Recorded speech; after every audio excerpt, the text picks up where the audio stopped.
The mountain man stepped over the blood-smeared snow, rifle raised, eyes locked on the ragged woman kneeling beside his busted trap. Her fingers trembled as she held a skinned rabbit, still warm, still twitching. A boy barely 6 clung to her skirts, his cheeks hollow, eyes wide with terror. "That's mine," Tanner said flatly, lowering the rifle just enough to let her breathe but not run. The woman didn't argue. She didn't plead. She simply looked up and whispered, "We're hungry." Her voice cracked like dry timber. Tanner's jaw tightened.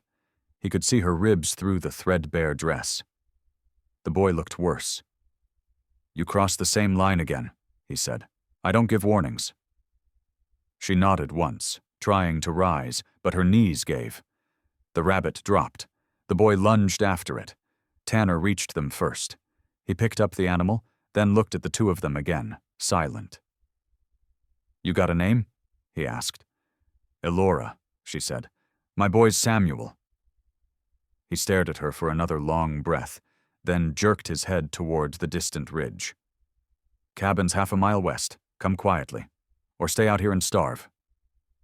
She didn't hesitate. She rose, swayed, and followed. Samuel trailed behind her like a ghost. Tanner didn't speak again until they reached the cabin. An old log shelter sunk into the snow like a stubborn tooth. Inside, the fire still burned. He tossed the rabbit on the table, grabbed a pot, and started skinning. "You'll eat," he said. "Both of you. But after that, you stay. You work, you sleep here. You're mine now." Elora stiffened. "Yours." "Not like that," he muttered. "I ain't a savage, but I don't give handouts. I don't feed strangers who vanish at sunrise. You want food, you stay through winter." She looked toward the door, toward the endless trees. Samuel curled near the fire, silent. Her shoulders sagged. "I'll stay." Tanner nodded once.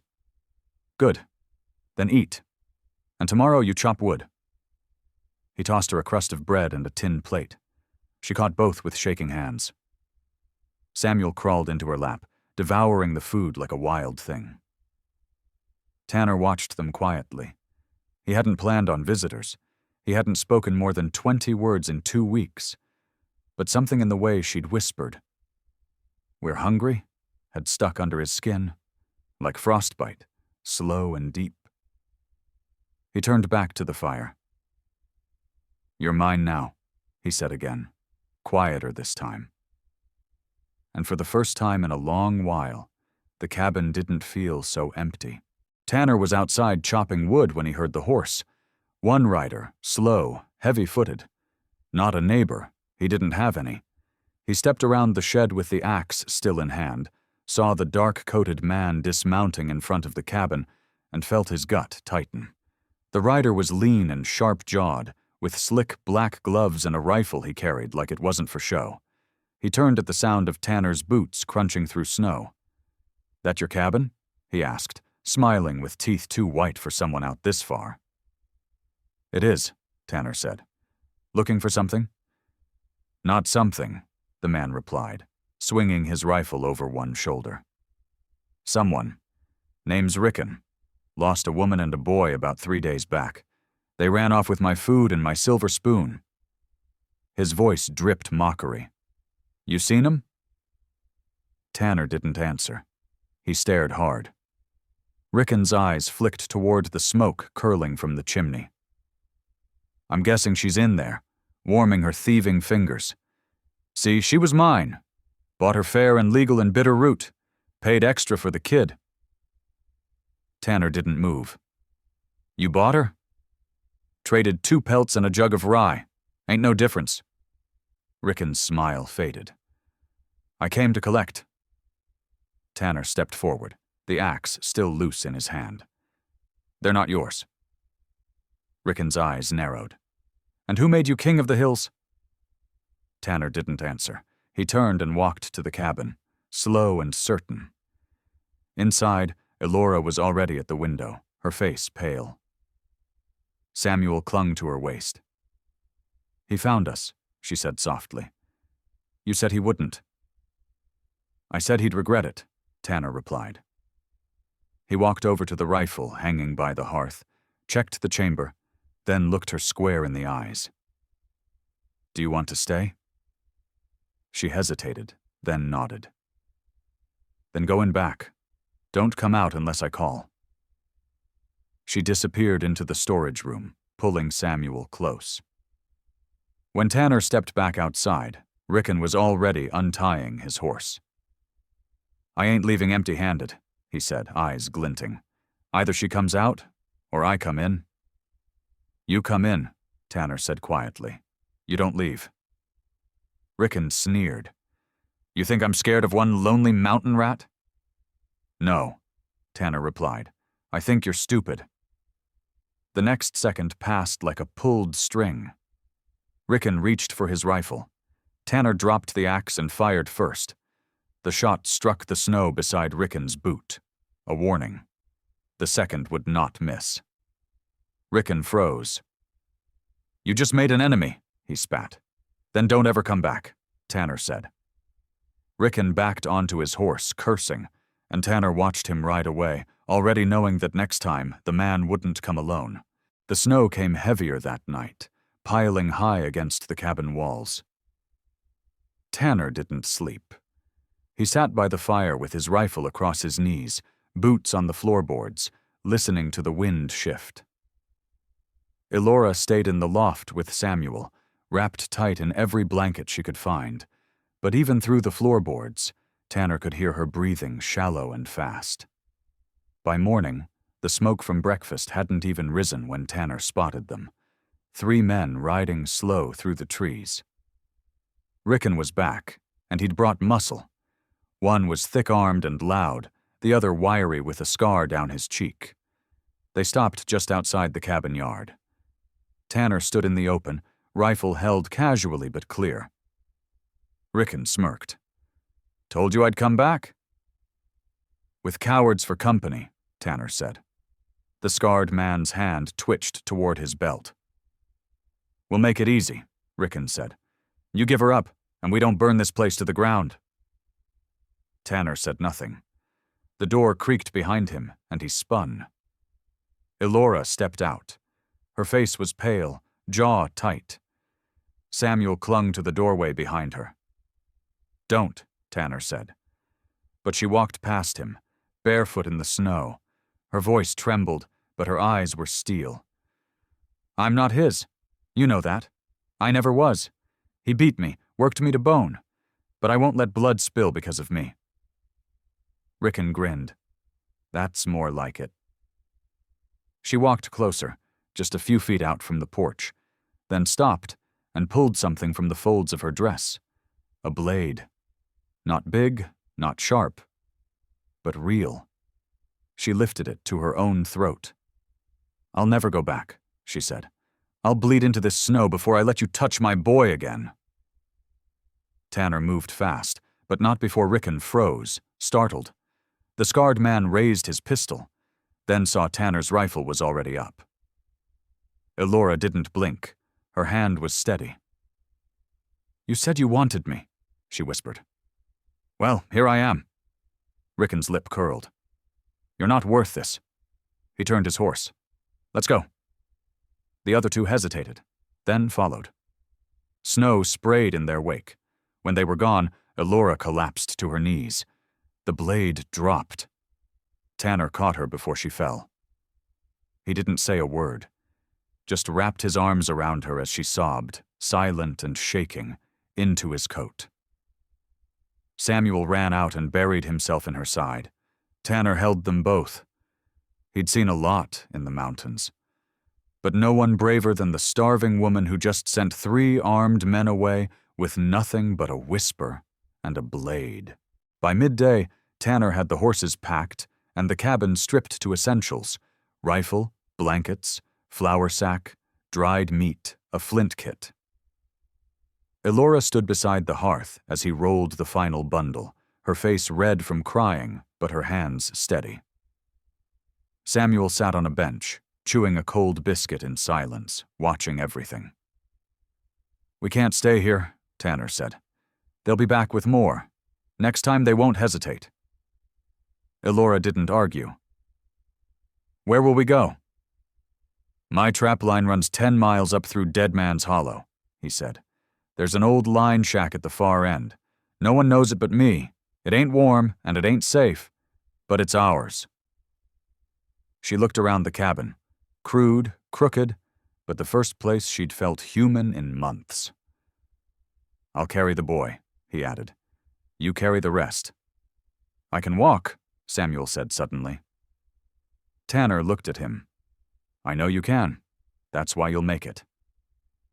They left just as the sun broke through the clouds, slicing the snowdrifts into gold and shadow. The trail was narrow, winding through pine and rock. The wind screamed in the trees. Elora slipped twice, once skinning her palm on a sharp root, but said nothing. Samuel leaned into Tanner's shoulder, half asleep, one hand gripping the mountain man's collar like a lifeline.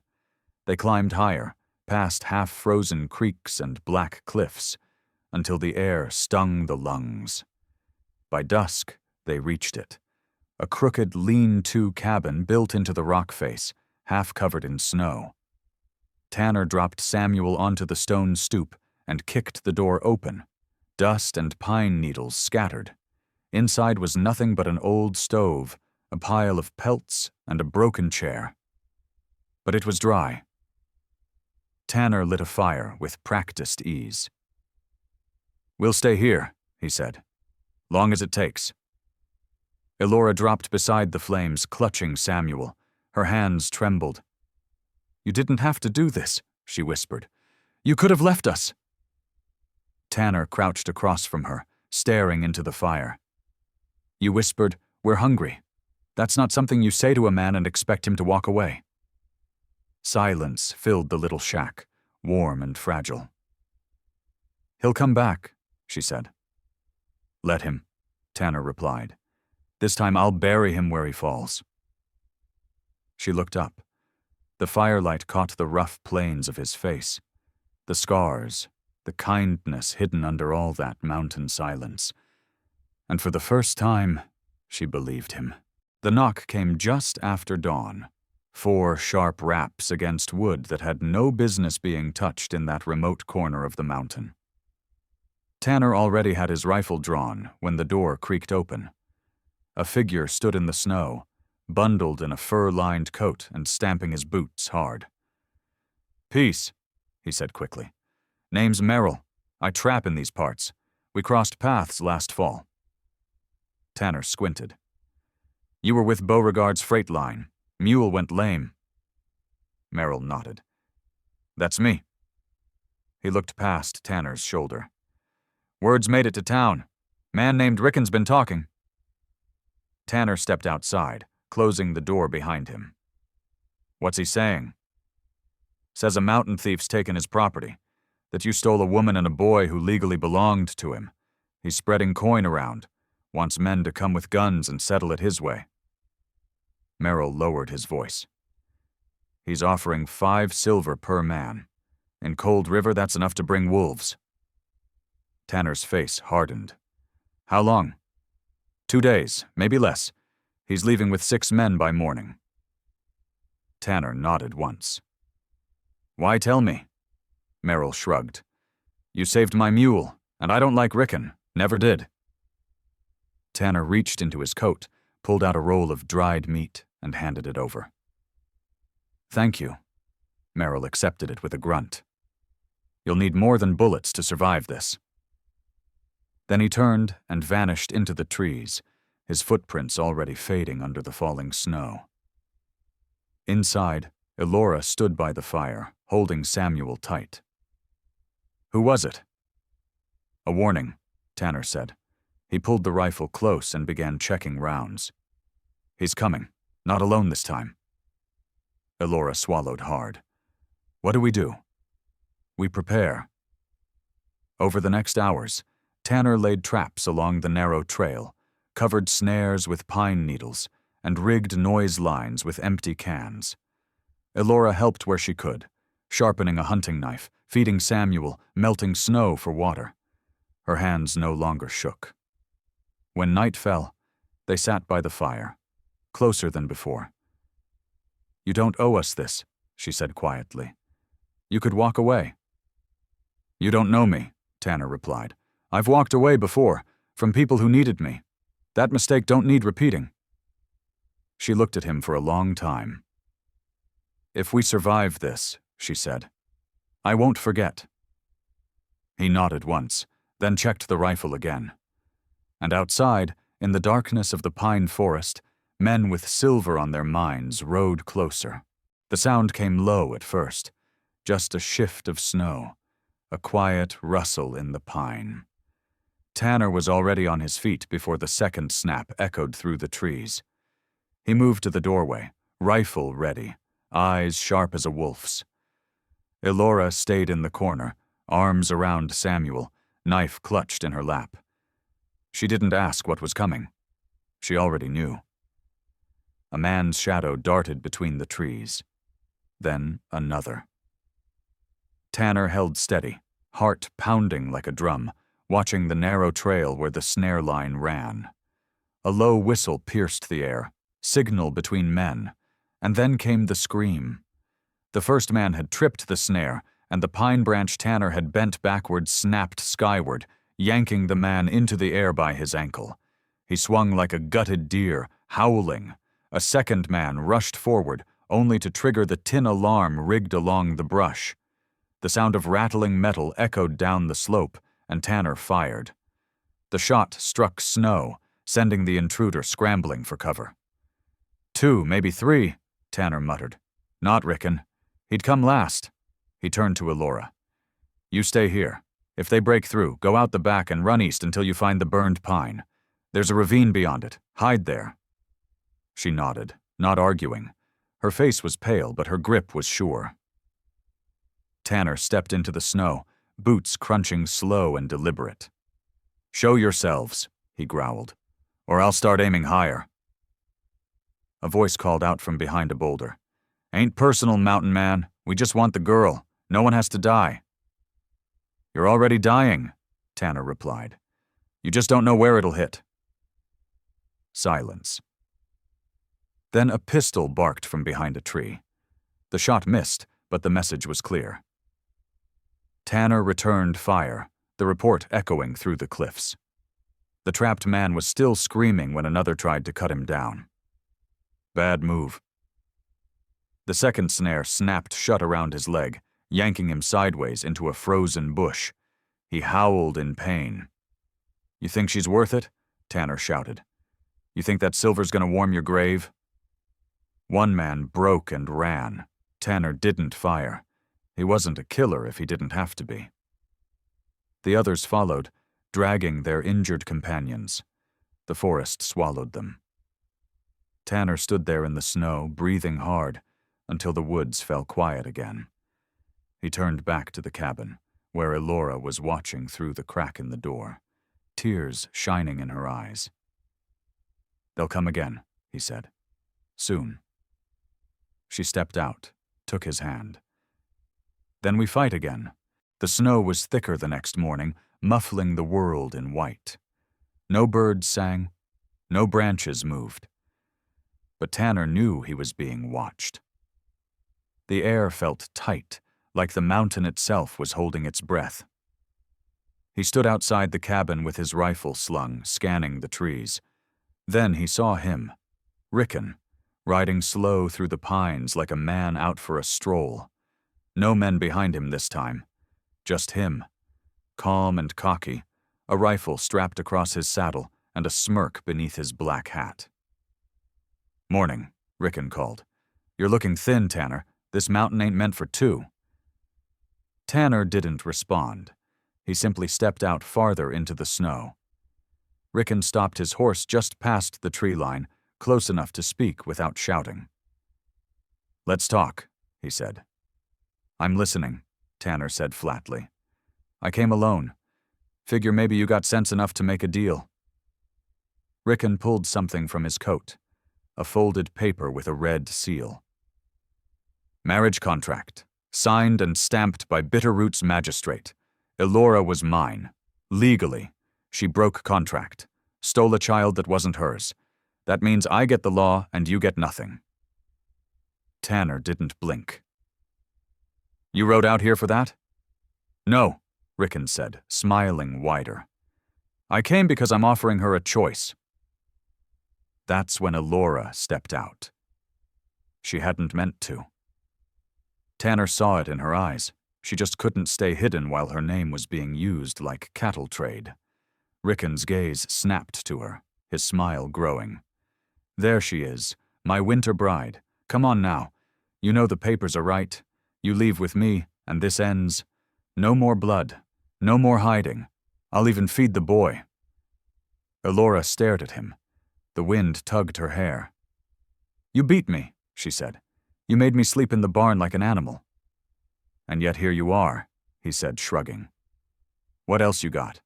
A shack? A man who sleeps with his gun? You really think he's going to keep you warm when spring comes? Elora looked at Tanner. He didn't speak. He didn't plead. He just stood still, jaw locked, letting her decide. You're right about one thing, she said softly. I don't have much.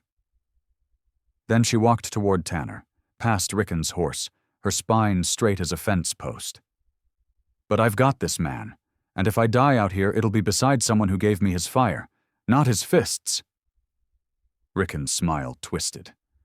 You've made a mistake. So did you, she said. You came alone. The forest didn't sleep that night. Tanner sat by the window with his rifle cradled across his lap, while Elora and Samuel huddled close behind the stacked crates of food and pelts. The wind howled down the slopes like a warning. It wasn't if Rickon would come again. It was when. And this time, Tanner knew the man wouldn't ride in with words. He'd come with fire. And he did. Just before dawn, Tanner smelled it first, a bitter smoke curling through the trees. Then the crackle. Then the flickering glow beyond the ridge. Rickon wasn't aiming for a shootout this time. He was going to burn them out. Tanner kicked open the cabin door and ran outside into the cold. The trees were lit up in a sick orange light. Fire licked at the brush line, maybe 50 yards downhill. He lit the south trail, Tanner growled. He's trying to drive us out into the open. Elora stepped out beside him, face pale. Can it reach us? Not if the wind stays calm. But even as he said it, the breeze shifted, east to west, right toward them. Get the boy ready, Tanner said. If it jumps the ridge, we run north to the frozen creek bed. It's our only shot. She nodded and vanished inside. Tanner ran along the perimeter, checking traps, cutting loose what he needed, unhooking the snare lines so they wouldn't burn. And then he saw them. 2 men crouched behind the ridge, pushing fire into dry branches. Rickon stood above them, rifle slung, watching the smoke curl like victory. Tanner raised his gun and fired. One of the men dropped screaming, clutching his leg. The other fled uphill. Rickon ducked behind a boulder. You want a war? Tanner shouted. This is war, Rickon's voice echoed back. You should have given her up. Now I'll burn this whole mountain if I have to. Another spark caught. The brush ignited fast, too fast. Tanner turned and ran, heart pounding, smoke clawing at his lungs. Inside the cabin, he grabbed Elora and Samuel. Time's up, we move now. With nothing but blankets over their heads and snow-soaked pelts in their arms, they dashed through the back door into the trees. Behind them, the flames roared to life, devouring the edge of the shack. Tanner led them down a narrow ravine, slipping and crashing through brush. He didn't stop until they reached the frozen creek. He kicked snow over their backs and pulled them under a rocky overhang. Samuel cried softly. Elora shook, teeth chattering. He'll think we burned with it, Tanner said, voice hoarse. Let him think that. But in his gut, he knew it wasn't over, not until Rickon was in the ground. By morning, smoke curled high above the ridge where the cabin once stood, a black wound in the sky. Tanner watched it from the rocks, eyes narrow, rifle across his knees. Elora sat beside him, arms around Samuel, who had finally fallen asleep after crying himself silent.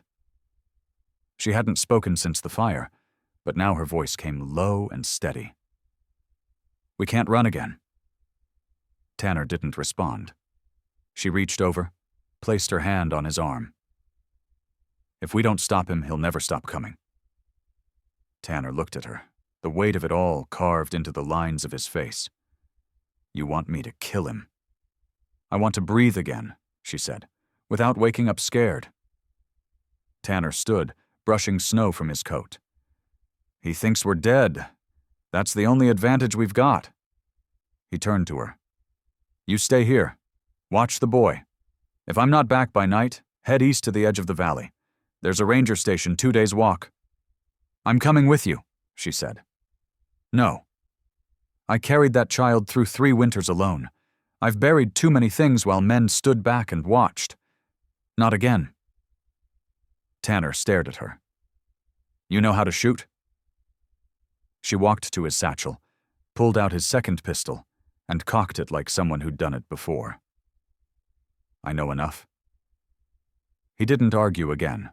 They moved fast and quiet, backtracking along the ridge, following boot tracks in the snow. Ricken's and the 2 men he had left.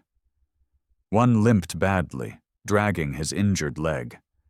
They found them an hour later at the burned remains of the cabin, Ricken laughing as he poked through the ashes. "He's not here," the limping man said nervously. "Maybe he really did." "He's alive," Ricken spat. "That bastard's tougher than timber. He's watching us. I can feel it." He was right.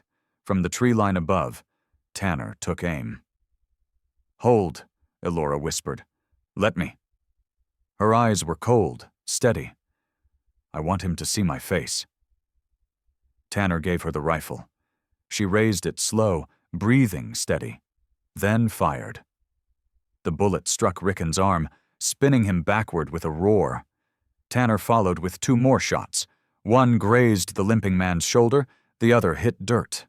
The third man fled without hesitation, crashing through trees, dropping his rifle. Ricken rolled behind a log, bleeding and cursing. "You think I'm done?" he screamed. "You think this is over?" Tanner stood, full height. "No," he said, "but you are." He stepped forward through the trees, Elora right behind him, and the 2 of them walked down the slope together, toward the final reckoning. Ricken bled into the snow, teeth gritted, breath coming in ragged gasps. He tried to lift his rifle, but Tanner kicked it aside and knelt beside him, eyes flat and cold. Elora stood over them, rifle still raised, but her hands had stopped shaking. "You don't get to speak," she told Ricken. "Not anymore." He coughed, spit blood. "You think he'll keep you warm forever? He's just a man with a gun in a shack." Tanner didn't flinch. "She doesn't need forever. She just needs peace." Ricken tried to lunge, but his body gave out. The snow soaked up his last breath, and when it was over, the mountain fell still again. Tanner rose. "We bury him," he said. "Not for him, for the ground. Let the earth put him out of sight." Elora nodded, silent. By midday, the hole was dug, and Ricken's body laid to rest beneath a crooked pine far from the burned remains of the cabin. No words, no markers, just snow and silence. That night they didn't go far. Tanner found a cave he used in harsh winters, tucked into the side of a stone hill with a chimney crack that let smoke escape. He rebuilt the fire, laid out blankets, cooked meat. Samuel slept first, curled between them like something finally safe. Elora sat close, her fingers tangled in the fringe of Tanner's coat. "I thought killing him would feel like something bigger," she whispered, "like a storm breaking." "Sometimes storms end in silence," he said. "That's how you know they're really over." She looked at him, eyes softer now.